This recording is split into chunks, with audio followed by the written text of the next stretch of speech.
নমস্কাৰ সকলোলৈ স্বাগতম জনাইছোঁ মোৰ চেনেলৰ প্ৰথমটো ব্লগলৈ। মই বৰ্তমান গৈ আছোঁ শিঙৰি মেলালৈ।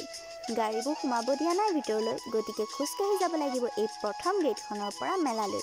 খোজকাঢ়ি গৈ থাকোঁতে চকুত পৰিছে দোকানবোৰলৈ আৰু এই ফুল পুলিবোৰ মন গৈছে কিনিবলৈ, কিন্তু ইয়াৰ পৰা পুলিবোৰ লৈ যোৱাটো সম্ভৱ নহয় ঘৰলৈ। কি কৰিব, মন বান্ধি আগবাঢ়িলোঁ মন্দিৰলৈ। আহি পাই গ'লোহি মন্দিৰ। চাৰিওফালে মানুহৰ ইমান ভিৰ। এইয়া পাহাৰৰ ওপৰত আছে গণেশ মন্দিৰ। ইয়াতো লাগিছে মানুহৰ বৰ ভিৰ। এয়া আমি প্ৰৱেশ কৰিলোঁ মন্দিৰৰ ভিতৰলৈ।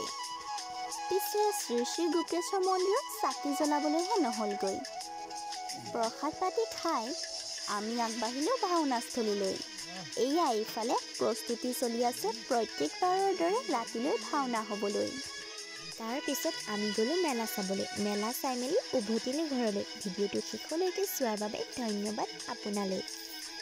ভিডিঅ'টো চাই যদি ভাল পালে লাইক কৰিব, ভিডিঅ'টো চাই কেনেকুৱা লাগিল জনাবলৈ কমেণ্ট কৰিব আৰু ছাবস্ক্ৰাইব কৰি চেনেলটো আগুৱাই নিব।